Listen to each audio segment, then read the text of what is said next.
Уважаемые коллеги, всем добрый вечер. Меня зовут Леонид Данилов. Я представляю сервис Time to Market, сервис маркетинговой и консалтинговой поддержки технологических компаний. В рамках образовательной программы нашего сервиса сегодняшнее образовательное мероприятие, мастер-класс Пола Брандано. Пол является директором по маркетингу программы Applied Management Research. Yes? Это глобальная программа, которую реализует университет Калифорнии. Пол расскажет о возможностях, которые предоставляет эта программа для технологических компаний по всему миру. Программа реализуется с 1967 года. 3,000 companies, yes? What's that? In program participated 3,000 companies. Over time, yes. Yeah. За это время более 3000 компаний приняли участие в этой программе, воспользовались ее преимуществами. В России, в частности, в 2012 году компания «Оптаган», производитель светодиодной продукции, приняла участие в этой программе. Соответственно, Пол расскажет об этом опыте и поделится видением возможностей по выходу на рынке через эти программы и расскажет, собственно, о самих тех программах. Вот у нас, к сожалению, не так много собралось зрителей, как зарегистрировалось. Ну, понятно, сказываются, видимо, погодные условия.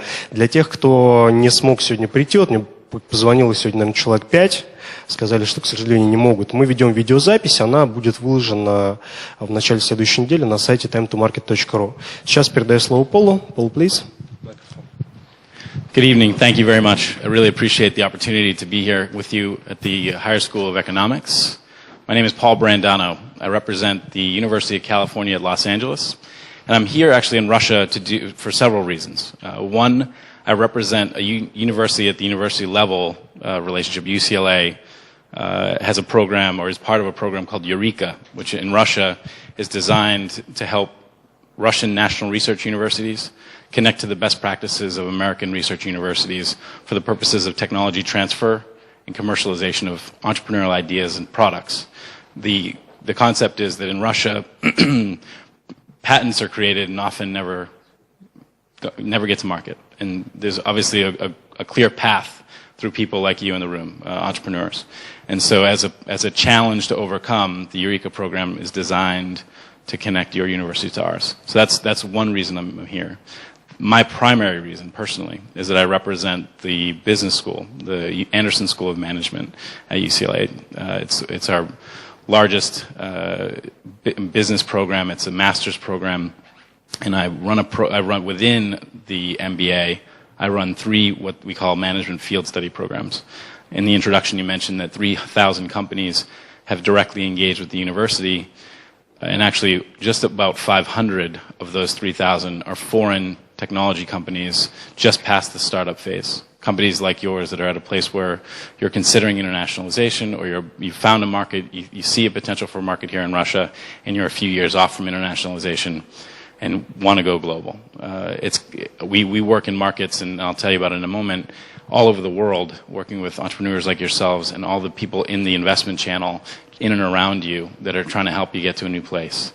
So I'll take you through it in just a moment. But one of the questions I got before we started was, who is UCLA? So University of California, Los Angeles, UCLA at the bottom, representative of 1 to 10 UC schools. Over 1.5 million people have gone through a UC school. It's our largest collection of research universities in the United States. Certainly, if you haven't heard of UCLA, you've likely heard of Cal Berkeley. That's also a UC school. So UCLA is the Southern California equivalent to Cal Berkeley. They're the 2 largest schools in the UC system, with 38,000 graduate and undergraduate students, 328 degree programs. It says 10, but there's actually 11 Nobel Prize winners after this year. We just won another in economics. U.S. News ranks us number 2 in public universities. And like I said, I represent the 14th ranked business school in the United States, the Anderson School. In terms of technology commercialization, this sort of paints the picture. In the last relatively short term, we've been able to license our technologies 104 times in California alone. So this is the Bay Area, and this is Southern California. So we're not only are we taking technology and developing it in the university, but truly commercializing it in a way that makes people like you quite wealthy, frankly, and California, and across the United States. So across the United States, UCLA technologies exist in most states and 177 times licensed. And every year, universities are known for startups. These numbers that you see represent startups in our own incubator. So in addition to licensing technology, entrepreneurs are creating real businesses out of the school every year, more so than any other school in the United States. So why am I here tonight? So we are often asked by entrepreneurs as a university for help, and it's not practical to help every company. But we can certainly, as a business school, make a big impact. So we've designed a program that is a win-win. So across those 3,000 companies that you heard about before, the primary goal on the UCLA side is to train our MBAs to use what they've learned in the classroom in a practical setting. In every case, our MBAs come in with at least 5 years of experience, so they're quite experienced before they even get to us. But in the program that's global, they've got 9 years of experience before they get to us. And they're answering these questions on behalf of companies. So if you're here in Russia and you're looking at the US market, you're doing it from here, and you're doing it while you're trying to run your business. What I do is I present an opportunity to foreign technology companies who need to say, where's my target market? Where do I go first? Where's the beachhead? Do I need a distributor? And if so, who are they? Where are the resellers? Does the product even make sense in the marketplace? If not, what do I need to change? And who do I ask about that? Who needs to inform that question? So these are all questions that, frankly, entrepreneurs are asking all the time and just diving in head first. And so we created a program 15 years ago now that is actually what makes our part-time MBA program #1 in 2007 that answers those questions on behalf of people like you. It's called the Global Access Program.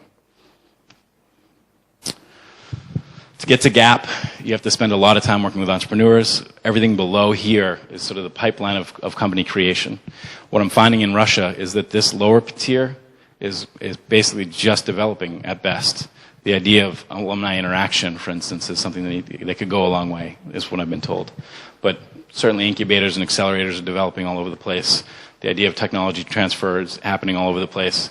But even in an absence of this, the GAP program represents an opportunity here in Russia, and it's my hope that whether it's your university is developing something similar to GAP or using GAP itself, that we can bring awareness to it.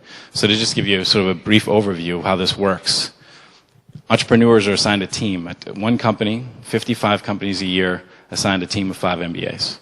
The MBAs are professionals. Again, I'll go through a whole slide about it.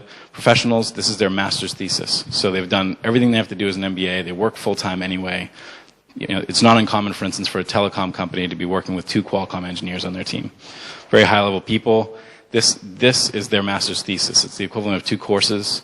It is as close to a tier 1 consulting experience as we can make it for them, meaning if you were going to call a consultant to do this work as an entrepreneur for you, it would cost you whatever the market rate is. And we've talked to Deloitte, we've talked to Bain & McKinsey, and they've told us somewhere between $100,000 in value and $350,000 in value, depending on the blended rate that you would charge out as a consultant. So at the end of the day, the team develops a strategic new market entry study.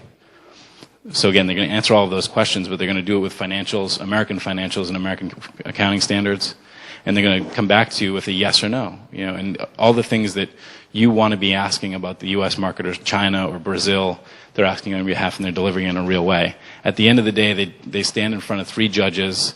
Often those judges are VCs from the Bay or angel investors, or technology experts from the U.S. or otherwise. We put 3 essentially relevant judges on a panel, and we bring 500 people from around the world together from all of these companies that we work with.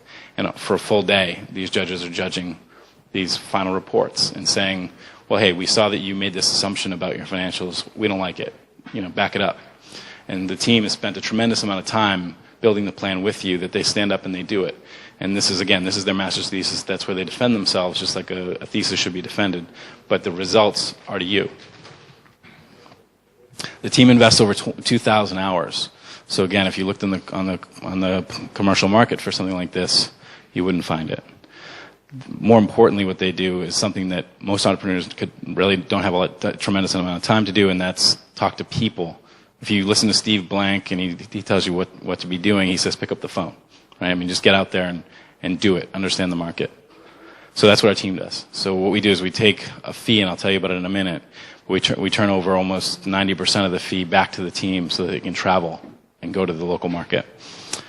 In the end, they interview customers, distributors, regulators, suppliers, producers, anybody who matters, your competitors, and they inform those results.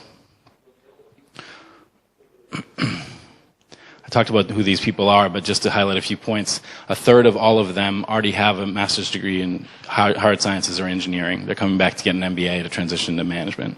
This is their one chance to work with an entrepreneur. 10 students have already been awarded 19 patents in the current class that we've got.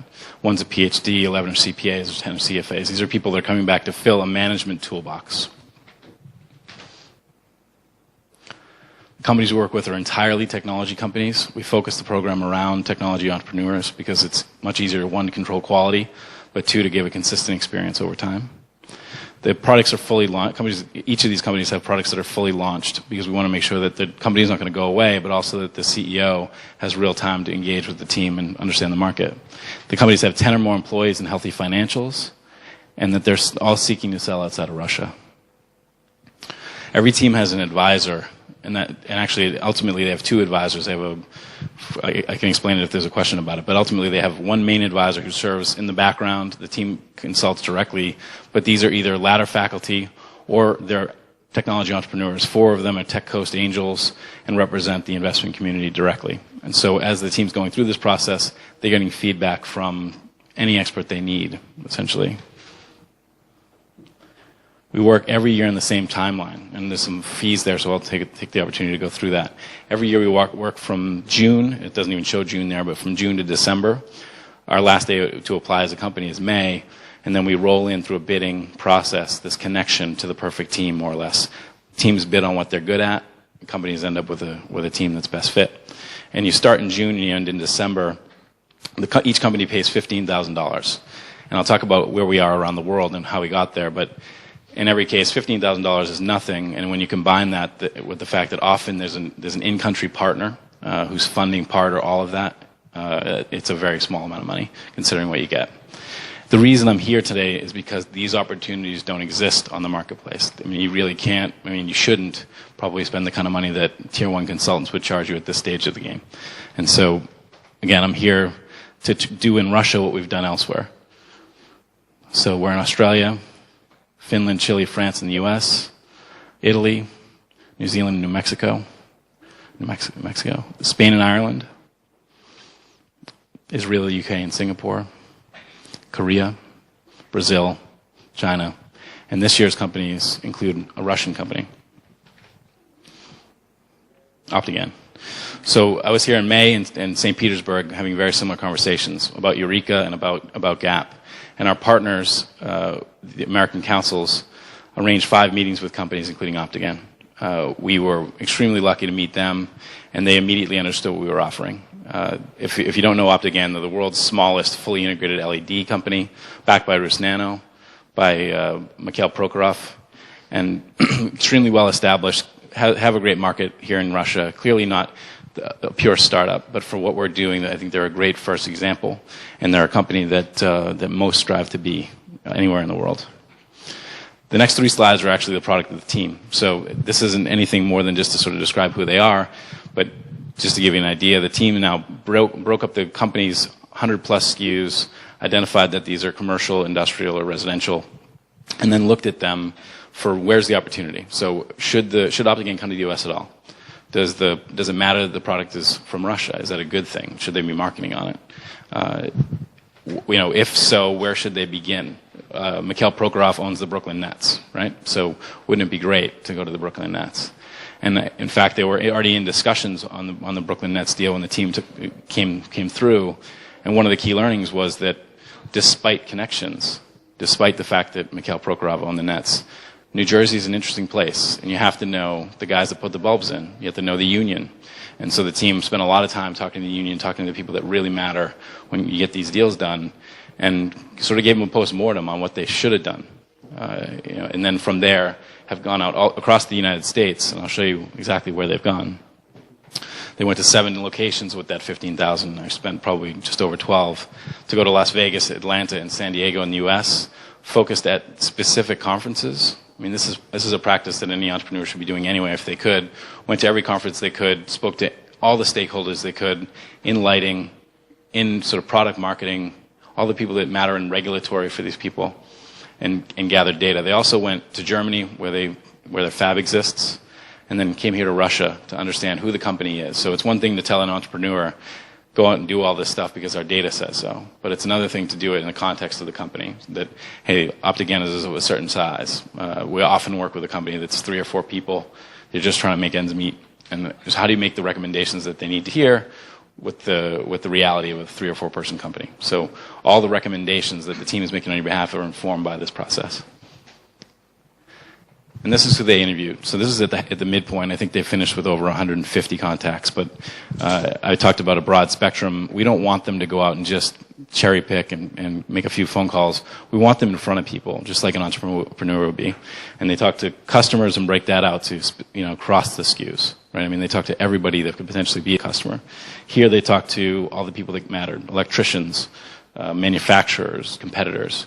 So again, it just proves the point that this is the kind of thing an entrepreneur wants to be doing if they could, often, while they're trying to build and produce an optimal business.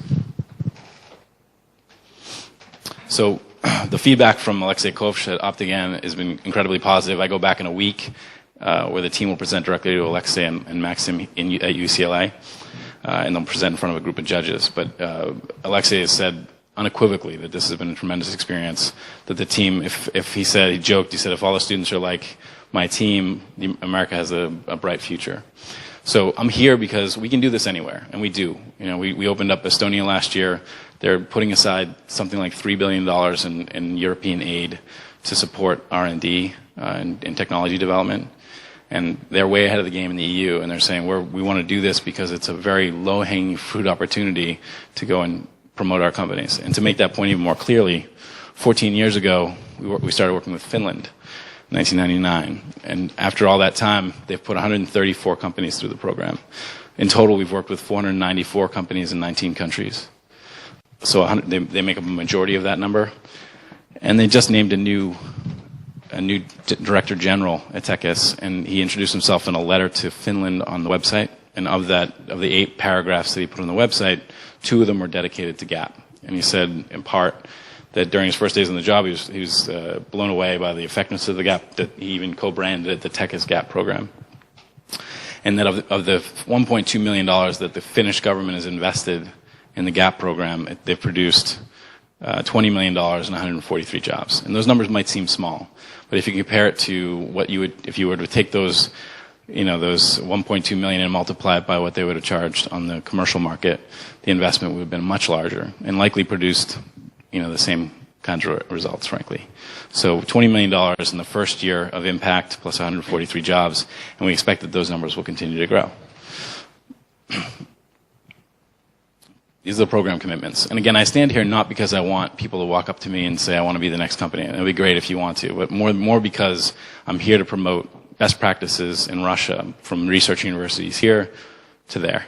So if Higher School of Economics or some other program develops something like this in Russia, that'd be a win for us, and we're happy to promote it. But anyway, the fee for our program is $15,000. $12,000 goes right back to the team for their expenses, so they'll travel. It's a nonprofit experience for us. It's a training experience. Students have access to you as the executives, which is more important, that they get your time, they get your critical data, your financials, anything that you give them, they'll give you back, more or less. And then you make 2 trips to California, which isn't necessarily a bad thing, right? I mean, so 2 trips to Southern California. Most people usually combine it and make it a trip north as well to the Bay. But you come and you kick off the program in July with the team. You scope down the project so it's appropriate.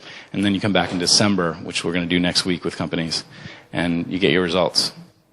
You spend 1 to 2 hours with the team every week on average, and that includes that first weekend, so it's scattered throughout. And you'll host 2 students here in Russia for a couple of days, just like you would a traditional consulting firm. So that's me. I mean, that's the GAP program. Again, I spend, just to sort of open it up to questions, I spend my year traveling to the 12 markets that I showed you. This year I've been to Finland twice, to Estonia twice, Russia twice, Australia twice, New Zealand. And I speak to people like you all the time, more or less. I mean, I speak to the ecosystem that is the global entrepreneurship ecosystem. And I see the angels and I see the VCs, and we talk about all of these issues. So I'm open to any questions you might have on that as well. But I appreciate the time on a Friday night. I know I got a lot of curious looks as to who could I be. But I think I present value, and I look forward to potentially working with all of you.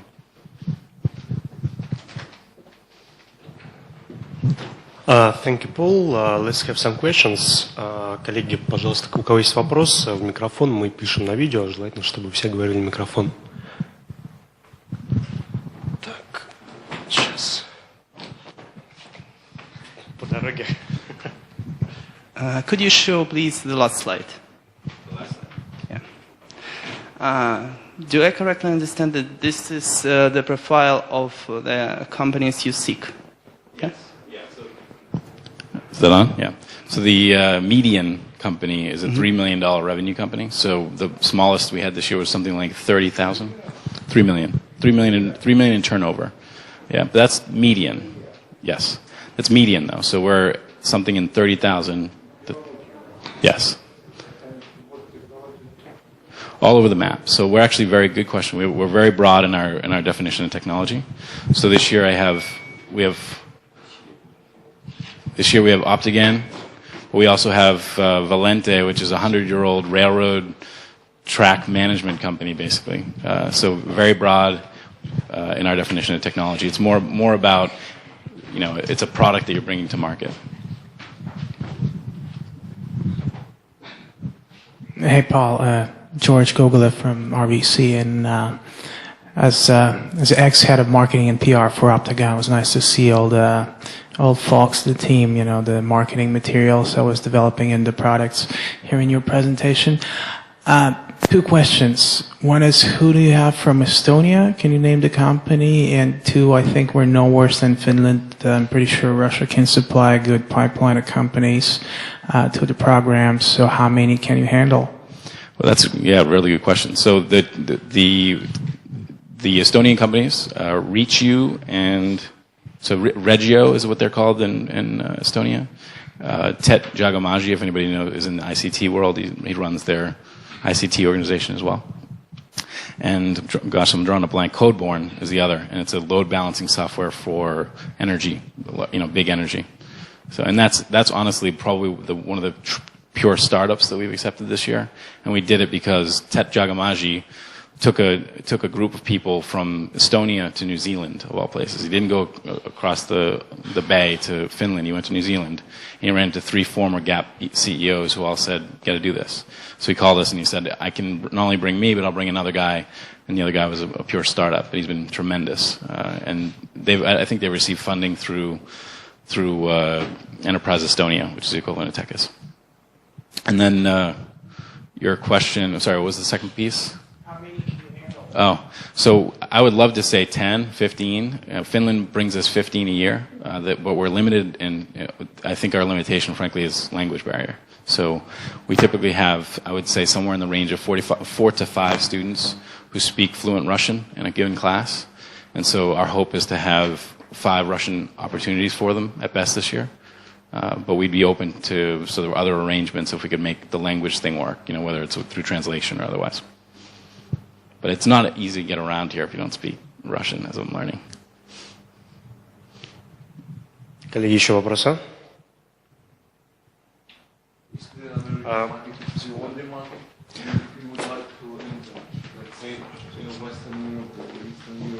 Yeah, no, also a good question. Well, we get the sense here in Russia. Yeah. So I heard your question. Your question was, can you also enter other markets, Eastern Europe or otherwise?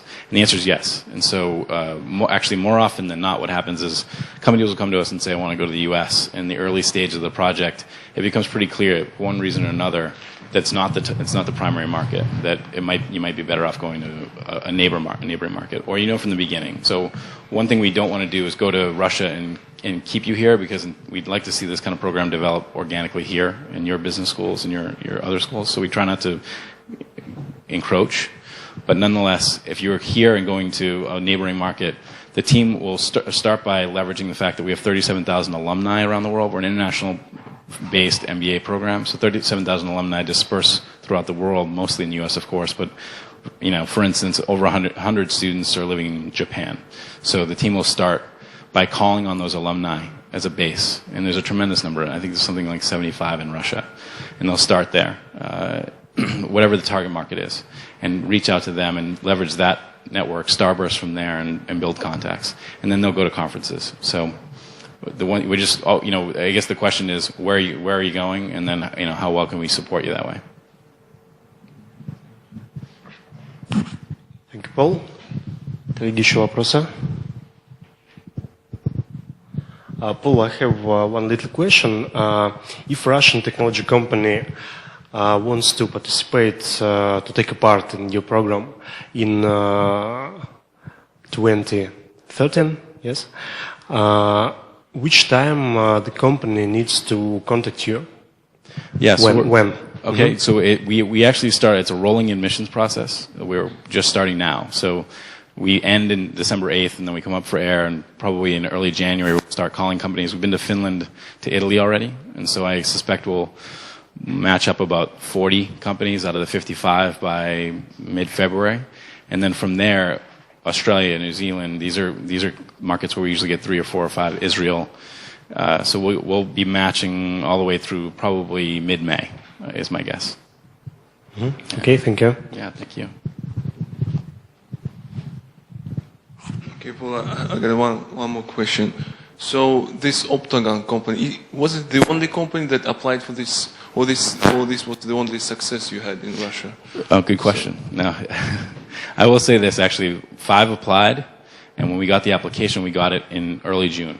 And so we were done. We had everything matched. In fact, it took a company to fall out and say we had other priorities for us to open a slot for OptAgain. So even if they had said yes and we had said yes, there was a chance to go to a whole next year. We never have trouble finding companies, frankly. It's just a matter of being diverse. Yeah. So what was wrong, with the rest companies? What was the... They're all great, but OptAgain was the best. So OptAgain, when we went in the door, they got this. They're obviously at a place as an organization that they're going to be global anyway. And they're just resource constrained. They'd rather have people doing the core job they've been hired to do. And so they said, of course we get it. And by the way, there was last year and probably again this year, 50% of our fees were covered for one company, were covered by the American Councils and New Eurasia Foundation. And so if that opportunity exists this year again, we'll offer essentially a 50% discount to a company, probably the first in the door. And that's just that's something that I hope that we can replicate in general. It would be great if I could get a subsidy that covers most or all for all companies.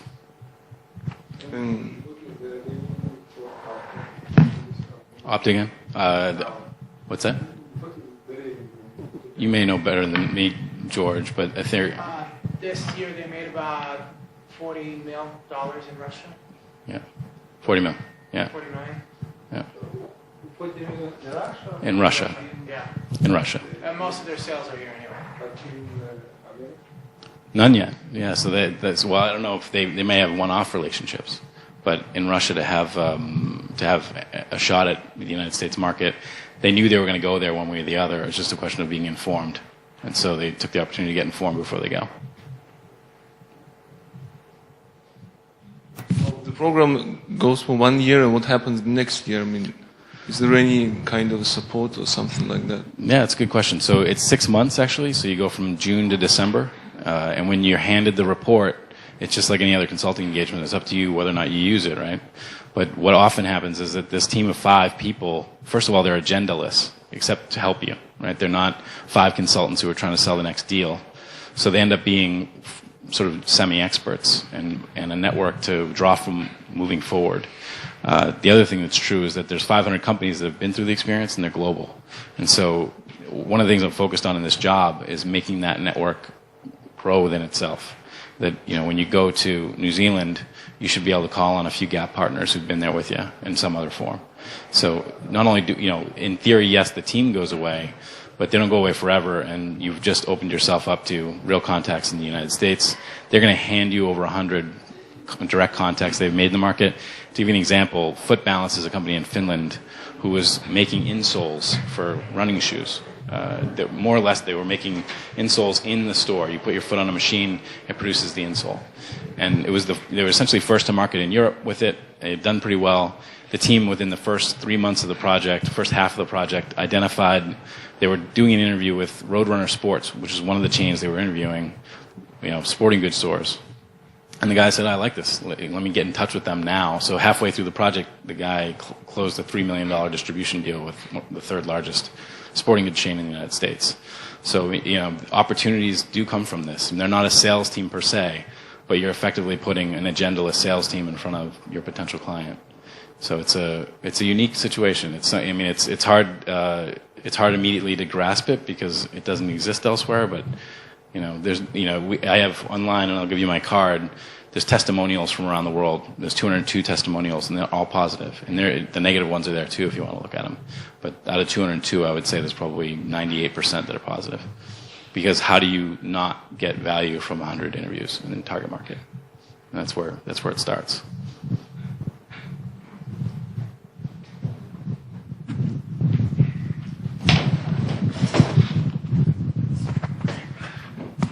I was wondering if you've ever tracked the success of those companies, like if you've compared, say, growth rates or expert growth rates, like 3 years before they went through Gap and 3 years after, something like that. It's a target for me. I've actually just taken this job. Just to give you a little bit of background, I graduated from the program, went through a Gap project, worked for IBM for 5 years selling technology, and I had run a similar program at UCLA. So they called me and said, hey, this job's open, we need someone to travel internationally, blah, blah, blah, right? So I bring a technology background to it, but I've also got a marketing interest. They just never did. They were lean, didn't have the bandwidth to go and do that kind of research. But I think the proxy for that is the study that Techus did. The numbers that you saw on that slide from Eero Soini are a result of a third-party independent study that they did that said in that first year after Gap, the collection of companies that have gone through the experience have raised $20 million in additional revenue. And then from there, 143 jobs. So that's a very conservative estimate. It's available online, the study, but they suspect that there's a multiplying effect in years 2 and 3. They just didn't include it. They wanted to be conservative. So yes, the outcomes are positive, but it's just like any other consulting engagement. Those were revenue numbers you're talking about, because in the presentation I thought the numbers were like what they fundraised. So yeah, those are we have $20 million. Let me see. The global number, and I don't have it on the slide, but the global number for Gap that we've been informed of, the sort of idiosyncratic conversations with executives that have gone through, have told us that 200 million have been raised in the time that we've been measuring, probably the last 10 years, from A rounds out of this thing. And by the way, the Foot Balance took that $3 million deal through an A round in Europe and raised $8 million with it. So, it's a matter of where you are, what your goals are in the program. Some companies come through just to get those judges to see their product at the end. And what they find is in the process of getting the judges, the VCs and angels, to see it, they've also got this amazing experience where they get all the data. So it's market exposure, it's data, and then it's outcomes, depending on what you do with it.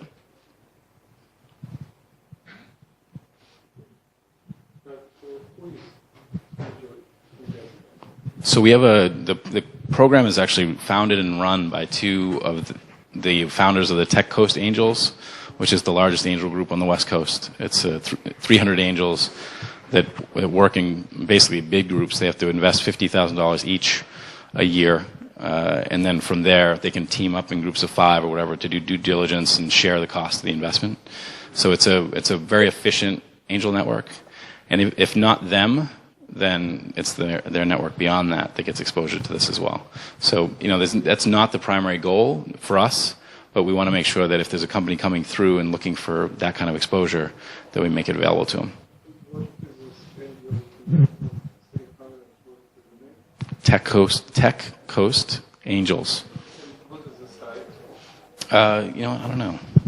If you give me your card, I'll get it to you. But if you look up if you Google Tech Coast Angels, they'll certainly come up. Like technology, TECH. Yeah, I'll write it. Yeah.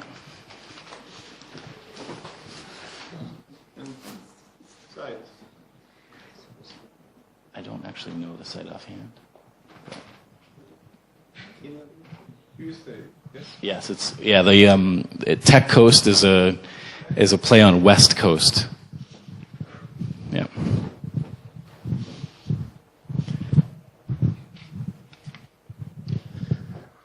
Коллеги, если есть вопросы, которые, скажем, индивидуально хочется задать Полу, да, то тоже готов на них ответить. Да, то есть мы закончим основную часть, и, соответственно, можно будет подойти, обменяться контактами, уточнить какие-то интересующие вас вопросы. Paul, we have all questions, so I think some of our audience will take your contact, yes, and leave their contact for you. Thank you very much for your speech, for your master-class. Thank you. Thank you very much. Thanks for giving me the opportunity.